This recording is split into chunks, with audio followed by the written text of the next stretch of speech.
యేసే పరిష్కారం ప్రేక్షకులందరికీ మన ప్రభువును ప్రియరక్షకుడు అయిన యేసుక్రీస్తు వారి అత్యున్నతమైన నామమున వందనాలు. ప్రభువునందు ప్రియ దేవుని బిడ్డలారా, నేటి దినము డాక్టర్ కారుపాటి శ్యాంసాగర్ గారి ద్వారా ప్రత్యేక ఆత్మీయ వర్తమానాలు మనం విందాం. మీరందరూ సిద్ధపడి ఉంటే డాక్టర్ కారుపాటి శ్యాంసాగర్ గారు ప్రార్థన చేసి ఈ దినపు వాక్య పరిచర్య చేస్తారు. ప్రభువునందు ప్రియ దేవుని బిడ్డలారా, నేటి ప్రత్యేక వాక్య ధ్యానము అంశం ఆ నలుగురు. ఈ టైటిల్ వినగానే మీకు అనిపించవచ్చు, ఇదేమిటి ఇలా మాట్లాడారు సాగర్ గారు అని అనిపిస్తుందా? బైబిల్లో నుండి వినండి, ప్రార్థన చేసుకుందాం. మమ్మలను మిక్కిలిగా ప్రేమిస్తున్న మా ప్రియ పరలోకపు తండ్రి, మీ పరిశుద్ధ ఘననామమునకు వందనాలు స్తోత్రాలు చెల్లిస్తున్నాము. ఈ రాత్రి మీ పాద సన్నిధిని విజ్ఞాపన చేస్తున్నాము. మీ కృపకై అర్థిస్తున్నాము.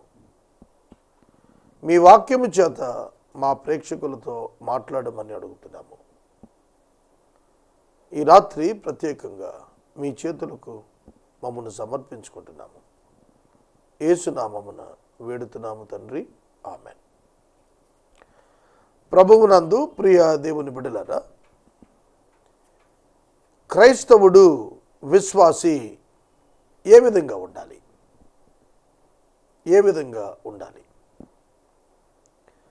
బర్త్డే ఫంక్షన్స్లో, జన్మదిన వేడుకల్లో చిన్న బిడ్డలను మనం దీవించాలని కోరినప్పుడు, లేదా ఎవరైనా బర్త్డే బాయ్ మిమ్మల్ని ఆహ్వానిస్తే ఏమని దీవిస్తారు?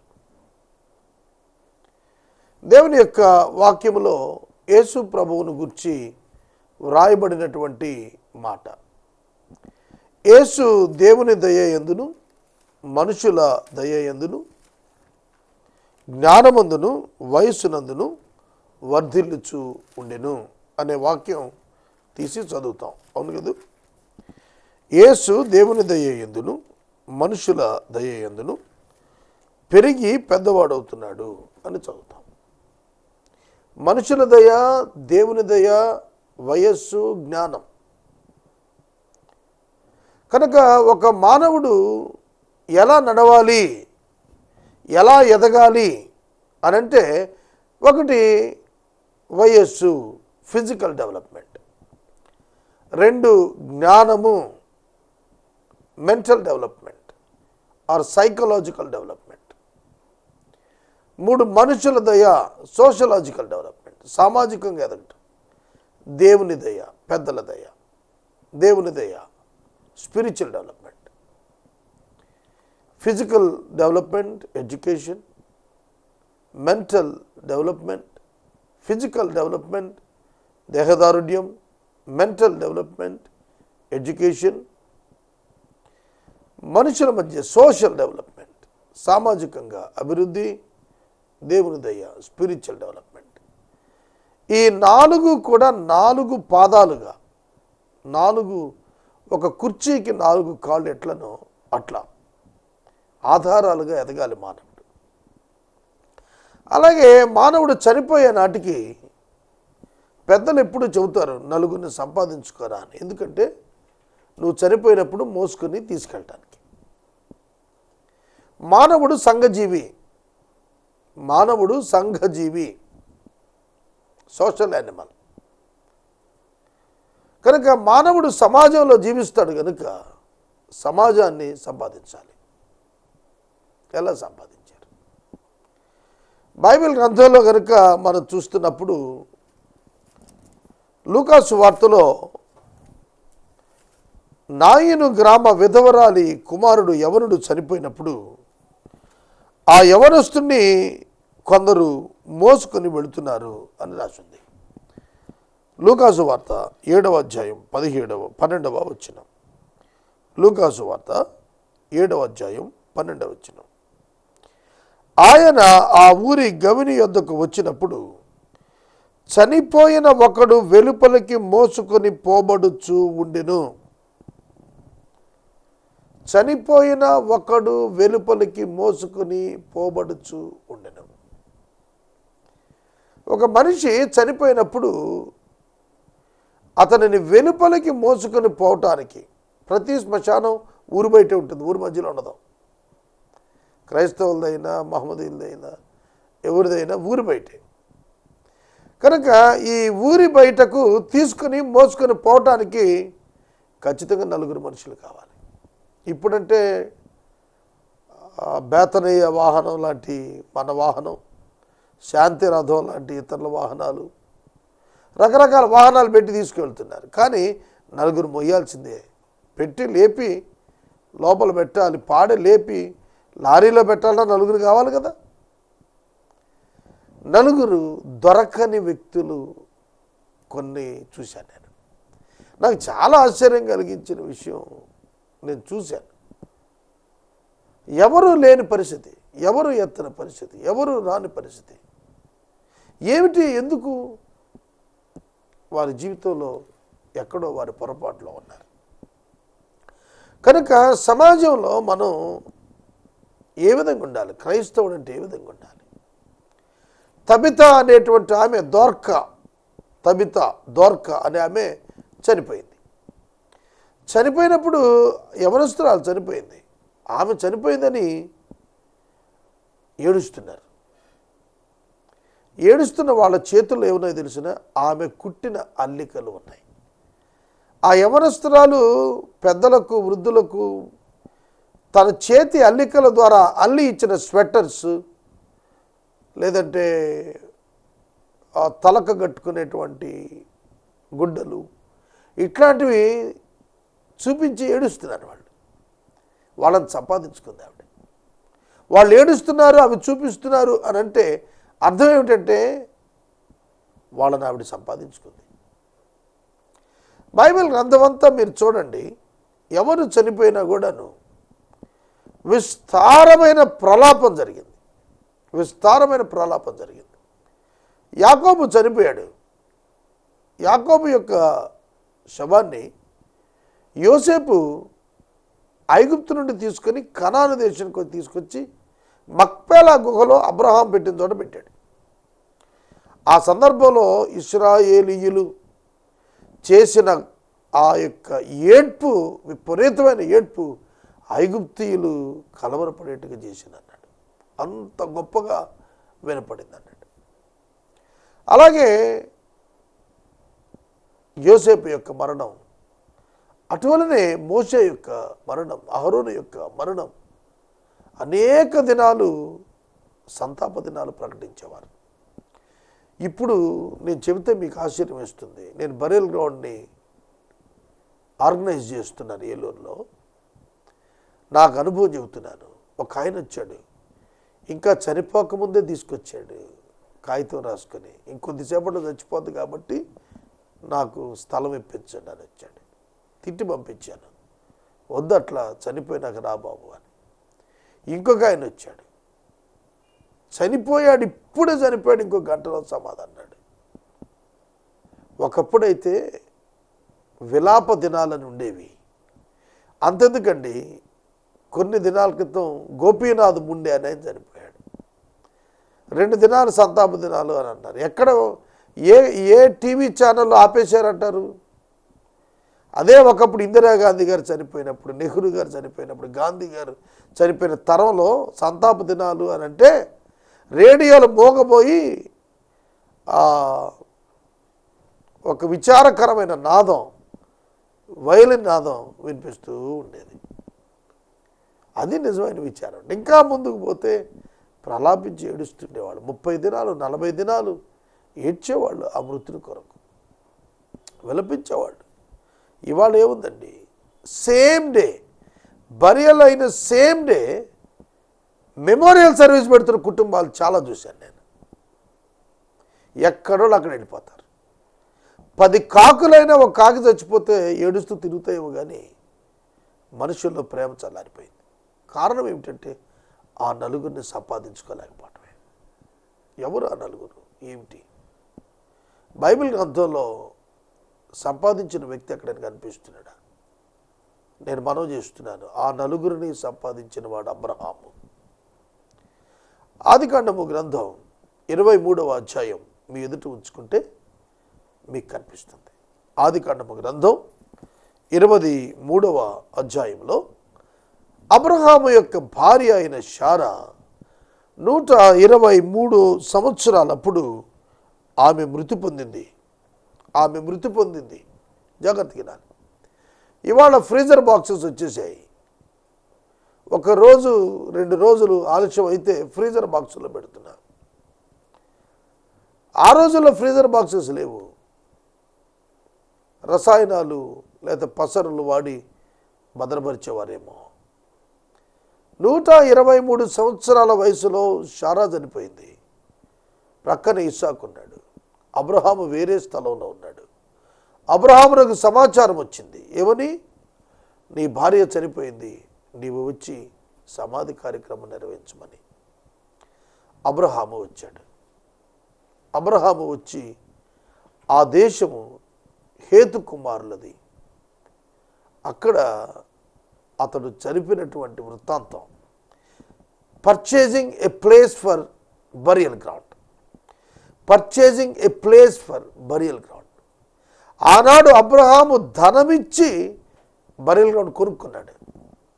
ఇవాళ మనకు ప్రభుత్వం ఉచితంగా ఇస్తుంది. ప్రభుత్వం మనకు స్థలం ఉచితంగా ఇస్తుంది. ఎక్కడ కూడా ప్రభుత్వం ఛార్జ్ చేయటం లేదు. Site is free. అలాట్మెంట్ చేస్తున్నారు. సమాధుల తోటకు, శ్మశాన భూములకు స్థలాలు ఉచితంగా ఇస్తుంది ప్రభుత్వం. కానీ ఆ రోజున అబ్రహాం కొనుక్కున్నాడు. అతని భార్య చనిపోయింది. అతడు ఎవరిని సంపాదించుకున్నాడు? అతని గురించి టెస్టిమనీ. అతని భార్య చనిపోయినప్పుడు అబ్రహాము ఆమెను తీసుకొని పోయి సమాధి చేయించాలి. ఆమె యొక్క బాడీని నలుగురు మోయాల్సిందే కదా. ఎలా సంపాదించుకున్నాడు? అబ్రహాము విశ్వాసి. హేతుకుమారులు విశ్వాసులు కాదు. Please note this. దయచేసి గుర్తుపెట్టుకోండి. అబ్రహామునకు సమాధి స్థలమును అమ్మిన హేతుకుమారులు విశ్వాసులు కారు.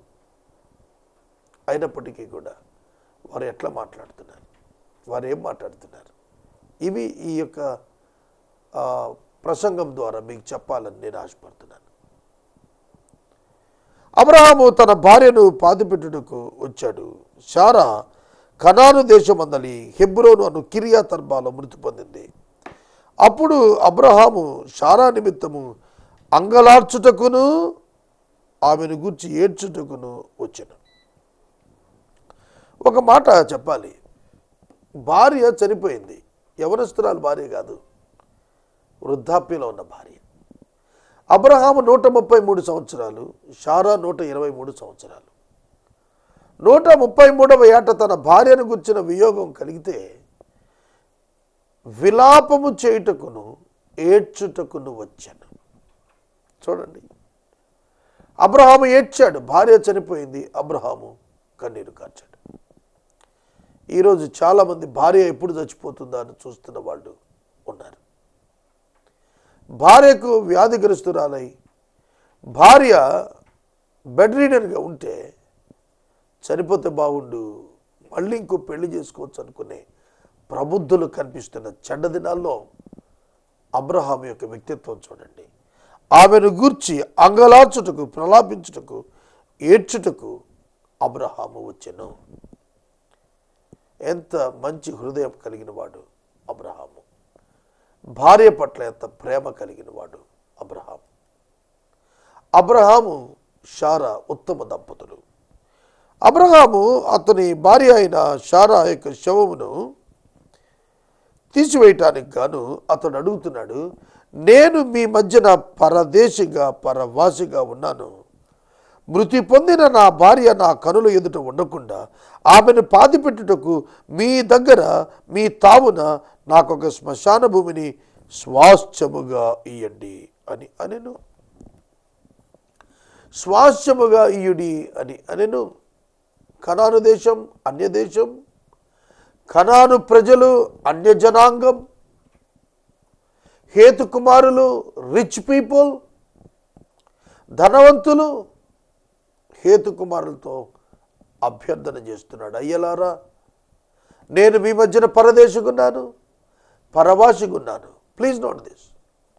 భూమి మీద మనం పరదేశులం, యాత్రికులంగానే ఉండాలి. అబ్రహాము మిక్కిలి ధనవంతుడు, కానీ యాత్రికుడును, పరవాసిని. It's not my permanent place. నేనేదో ఇక్కడ ఉండిపోవటానికి పుట్టినవాడిని కాదు, వెళ్ళిపోవటానికి పుట్టినవాడిని. వెళ్ళిపోవటానికి పుట్టిన వాళ్ళమే కానీ ఉండిపోవటానికి పుట్టిన వాళ్ళం కాదు. నేనెప్పుడూ కూడా దినములు లెక్కిస్తున్నాను, సంవత్సరాలు కాదు, ఇప్పుడు దినములు లెక్కిస్తున్నాను. దినములు లెక్కించుట ధన్యత. దినములు లెక్కించుట ధన్యత. అబ్రహాము పరవాసుకున్నాడు, పరదేశుకున్నాడు. హేతుకుమారుతో మాట్లాడుతున్నాడు. నా భార్య మృతి నొందినది, నా కనుల ఎదుట ఉండకుండా ఆమెను ఉంచుటకు ఒక శ్మశాన భూమి నాకు స్వాస్థ్యముగా ఇవ్వండి. పదజాలం చూడండి, స్వాస్థ్యముగా ఇవ్వండి. అబ్రహాము ఫైనాన్షియల్ ఇంటిగ్రిటీ మరొక ప్రసంగం చెబుతాను. విశ్వాసులుగా మనం ఎలా ఉంటున్నాం, అబ్రహాము ఫైనాన్షియల్ ఇంటిగ్రిటీ ఎలా ఉంది, ఇంకో ప్రసంగంలో చెబుతాను. ఇక్కడ అబ్రహాము తన భార్య కొరకు ఒక స్థలము, పొలమును కొనాలనుకున్నాడు. అది మక్పేలా గుహ. దాని పేరు మక్పేలా గుహ. ఆ స్థలం కొనాలనుకున్నప్పుడు హేతు కుమారులు ఏం మాట్లాడుతున్నాడు? అబ్రహాము ఎవరిని సంపాదించుకున్నాడు? నిజమైన స్నేహితులను సంపాదించుకున్నాడు. అన్యజనులే అయినప్పటికీ స్నేహితులుగా ఉన్నారు. హేతుకుమారులు అంటున్నమాట, అయ్యా ఈ మాట వినుము, నీవు మా మధ్య మహారాజువై ఉన్నావు. అయ్యా మా మాట వినుము, నీవు మా మధ్య మహారాజువై ఉన్నావు. మా శ్మశాన భూములలో అతి శ్రేష్టమైన దాని యందు మృతి పొందిన నీ భార్యను పాతిపెట్టుము. నీవు మృతి పొందిన నీ భార్యను పాతిపెట్టేటట్లు మాలో తన శ్మశాన భూమి ఇయ్యనొల్లని వాడు ఎవడు లేడు అని అబ్రహామునకు ఉత్తరమిచ్చిన. యాక్సెప్టెన్స్, ఒప్పుకున్నారు. అసలు మాలో ఎవడు నువ్వు అడిగితే ఎవడో లేడు మాలో ఇవ్వకుండా ఉండేవాడు. ఎవరిని అడిగితే వాళ్ళు ఇచ్చేస్తాం. అదండి నలుగురిని సంపాదించుకోవటం అంటే. అబ్రహాము సంపాదించుకున్నది తన వ్యక్తిత్వం ద్వారా, తన క్యారెక్టర్ ద్వారా, తన జీవితం ద్వారా, తన జీవిత విధానం ద్వారా, తన దాతృత్వం ద్వారా ఎవరిని సంపాదించుకున్నాడు? కనానీయుల యొక్క పరపతిని సంపాదించుకున్నాడు. సమాధి కొరకు స్థలమును ఇచ్చుటకు మాలో ఇవ్వని వాడు ఎవడు కూడా లేడు. నీవు మా మధ్య మహారాజుగా ఉన్నావు. మహారాజు అంటే డబ్బులున్నాడని కాదు, మానసిక మహారాజు, ఆధ్యాత్మికంగా మహారాజు, జీవితంలో మహారాజు ఉన్నాడు. అంటే అతని సాక్రిఫైస్, అతని గివింగ్, అతని యాటిట్యూడ్, అతని లైఫ్ స్టైల్ మహారాజు యొక్క లైఫ్ స్టైల్. హేతుకుమారులను సంపాదించుకున్నాడు. ట్రూ ఫ్రెండ్స్ని సంపాదించుకున్నాడు. అర్థమవుతుందా? ప్రియమైన దేవుని బిడ్డలారా, మీరు మీ జీవితం ద్వారా ఎంతమంది మనుషులను సంపాదించుకుంటున్నారు? నేను నిన్ననే చెప్పాను కదా వాక్యంలో, ఎంతమందిని సంపాదించుకున్నాను నేను. నా సహోదరుడు, నా తమ్ముడు సుధాకర్ గారు చనిపోయాడు అని తెలిసి వేల మంది ప్రజలు తరలి వచ్చారు ఒక సేవకుడిని ఆదరించడానికి. 2007 ఏప్రిల్ 16వ తారీఖు 17 ఆయన బరియలు చేశాం. ఏలూరు బరియల్ గ్రౌండ్లో చరిత్రలో అంతమంది ప్రజలు ఎన్నడూ రాలేదన్నారు. టెంట్లు వేసి, మరి సమ్మర్లో టెంట్స్ వేసి పాత బరియల్ గ్రౌండ్లో మేము బరియలు చేసినప్పుడు కొన్ని వేల మంది, కొన్ని వందల మంది అదినం అక్కడ ఉన్నారు. ఒక ఆయన బాక్స్ పంపాడు, మరొక ఆయన వాహనం పంపాడు, మరొక ఆయన లారీలు పంపాడు, మరొకరు సమాధి కట్టారు. అర్థమవుతుందా? నలుగురిని సంపాదించుకున్నాం మేము. అబ్రహాము హేతుకుమారులను సంపాదించాడు. అతని జీవితంలో అతని భార్యను పాతిపెట్టడం కొరకు స్థలం ఇస్తామని అంటే అబ్రహాము వారికి సాగిల పడిపోయాడండి. వారి యొక్క మంచితనానికి తాను దాసోహం. ఆయన అంటున్నాడు, అయ్యా నాకు వద్దు, నేను మీకు సాగిలపడుతున్నాను, నాకు ఉచితంగా వద్దు. అప్పుడు అబ్రహాము లేచి హేతు కుమారులకు సాగిలపడ్డాడు. దేవుని నామానికి స్తోత్రం. మీరు ఎన్నడైనా ఒక నాన్ క్రిస్టియన్కి పాదాభివందనం చేశారా? ఒక నాన్ క్రిస్టియన్కి కాళ్ళకు నమస్కారం పెట్టారా? ఒక విద్య నేర్పిన క్రైస్తవేతర గురువుకు కాళ్ళకు నమస్కారం పెట్టారా? అది కుసంస్కారం కాదు, సంస్కారం. హేతు కుమారులు కనానీయులు అన్యులు వారికి సాగిలపడి నమస్కరించి మాట్లాడుతున్నాడు. మృతి పొందిన నా భార్యను నా ఎదుట ఉండకుండా పాతిపెట్టుట మీకు ఇష్టమైతే నా మాట వినండి. సోహరు కుమారుడైన ఎఫ్రోను తన పొలము చివర తన కలిగి ఉన్న మక్పేలా గుహ ఇచ్చేట్లుగా నా పక్షంగా అతనితో మనవి చేయండి. చూడండి, అబ్రహాము ఇన్ఫ్లుయెన్స్ వాడలేదు. మనం అనుకోండి ఇన్ఫ్లుయెన్స్ వాడతాం. బరియల్ గ్రౌండ్లో నాకు చాలా రికమెండేషన్స్ వస్తాయి, నేను వేటిని పాటించను, చాలామందికి విరోధం అయ్యాను. ఇన్ఫ్లుయెన్స్ వాడతారు, కానీ ఇక్కడ ఇన్ఫ్లుయెన్స్ వాళ్ళ విధేయత వాడాడు. మనవి చేయండి, మనవి చేయండి అని అడిగాడు. అక్కడే ఉన్నాడు అతను కూడాను. సోహరు కుమారుడైన ఎఫ్రోను అక్కడే ఉన్నాడు. అతడు వెంటనే కూర్చుని ఉన్నాడు కనుక మాట్లాడుతున్నాడు. హేతుకుమారుడు వినబడేటట్లుగా అబ్రహాముతో ప్రత్యుత్తరం ఇచ్చాడు. ఏమిటంటే, అయ్యా అట్లు కాదు, నా మనవి ఆలకించుము. హేతుకుమారులు మేమిస్తామంటే మేమిస్తామని ముందుకు వచ్చారు. ఇక్కడ సోగరు కుమారుడైన ఎఫ్రోను తను మాట్లాడుతూ అన్నమాట, అయ్యా అలా కాదండి అబ్రహాం గారు, నా మనవి ఆలకించండి. ఆ పొలం నీకు ఇచ్చేస్తున్నాను, దానిలో ఉన్న గుహ నీకు ఇచ్చేస్తున్నాను, నా ప్రజలందరి ఎదుట నీకు ఇస్తున్నాను ఉచితంగా, నీ భార్యను పాతిపెట్టయ్యా. చూస్తున్నారా ఎటువంటి ప్రేమ దేవుని ఎరుగని అన్యజనులు కనపరిచారండి. దేవుని ఎరుగని అన్యజనులు కనపరిచారండి. ఇవాళ ఒక సంఘంలో ఆయన చనిపోయాడంటే వేరే సంఘం వాళ్ళు వెళ్ళి పలకరించడం లేదు. నీ పక్కింట్లో ఒక పాస్టర్ చచ్చిపోయాడంటే 4 ఇళ్ళ అవతల ఉన్న పాస్టర్ రావటం లేదు ఇవాళ. హౌ సాడ్ ఇట్ ఈస్, ఎంత విచారకరం. కానీ అబ్రహాముతో ఆనాటి కనానీయుల యొక్క ప్రవర్తన క్రైస్తవ సమాజం బుద్ధి తెచ్చుకోవాల్సిందిగా ఉందని మనవి చేస్తున్నాను. నీకు ఇచ్చేస్తున్నానంటే అబ్రహాము ఆ దేశపు ప్రజల ఎదుట సాగిలపడి అన్నాడు, సరే కానీ నా మనవి వినండి. నేను మీ మాట కొట్టేయటం లేదు, కానీ నా మనవి ఇంకోటి ఉంది వినండి. మిమ్మల్ని అవమానం చేయటం లేదు, మీరు నా పట్ల ఉంచిన గౌరవాన్ని నేను విడిచిపెట్టుకోవటం లేదు, తీసేసుకోవటం లేదు, కానీ నా మనవి వినండి. పొలమునకు వెల ఇస్తాను, పుచ్చుకుంటేనే నేను అందులో పెడతాను, లేకపోతే నేను అందులో పెట్టను అన్నాడు. మీరు స్థలమునకు వెల పుచ్చుకుని ఎడల నా భార్యను పాతి పెడతానని చెప్పి ఎఫ్రోనుతో అన్నాడు. అందుకు ఎఫ్రోన్ అంటాడు, అయ్యా నా మాట విను, ఈ భూమి 400 తులాలు వెండి చేస్తుంది, నాకెంత అది నీకెంత? అర్థవుతుందా? అది నాకెంత అది నీకెంత? నువ్వు కొంటవేంటి 400 తులాల వెండికి? నేను ఆ పొలం నీకు అమ్మటం ఏంటి? తీసుకోమన్నాడు. అబ్రహాం అంటున్నాడు, హేతుకుమారులు వినపడేటట్లుగా ఎఫ్రోను చెప్పిన వెల అనగా వర్తకులలో చెల్లు 400 తులముల వెండి అబ్రహాము తూచి ఇచ్చాడు.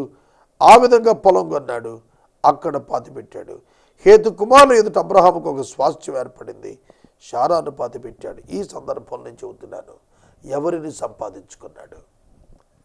True friends, even though they are gentile people, వారు అన్యులైన వారిని సంపాదించుకున్నాడు. Abraham earned a true family, మంచి కుటుంబాన్ని సంపాదించుకున్నాడు. అబ్రహాముకు కుమారుడు ఒక్కడే, ఇస్సాకు బాధ్యత గలవాడు. ఇస్సాకు బాధ్యత గలవాడు సంపాదించుకున్నాడని ఎందుకు నేను చెప్పగలిగానంటే, ఇదే ఆదికాండము గ్రంథము 24వ అధ్యాయము చివరి వచనాలు చూస్తే, ఇస్సాకు తన తల్లి అయిన షారా గుడారంలోనికి రెబెకాను తీసుకుని వెళ్ళిను. ఇస్సాకు తన తల్లి విషయమై దుఃఖ నివారణ పొందెను అన్నాడు. ఏడుస్తున్న భర్త, ఏడుస్తున్న కుమారుడు. అర్థమవుతుందా? అబ్రహాము ప్రియమైన భర్త, ఇస్సాకు ప్రియమైన కుమారుడు. శారా ఒక మంచి కుటుంబాన్ని సంపాదించుకుంది, తన కొరకు ఏడ్చే కుటుంబాన్ని సంపాదించుకుంది. ఒక ముసలాయన చనిపోయాడు ఏలూరులో. వారి కుమారుడు చనిపోక ముందు నుంచి చెంటేస్తున్నాడు, త్వరగా చనిపోతే బాగుండు, త్వరగా తీసేద్దాం, నేను త్వరగా బస్ ఎక్కి వెళ్ళిపోవాలి. నేను చూశాను ఆ మనిషిని, ఎంత ఘోరం. తండ్రి ఏంటి, ఎవడైనా త్వరగా చచ్చిపోవాలి కోరతాడా? కోరాడు.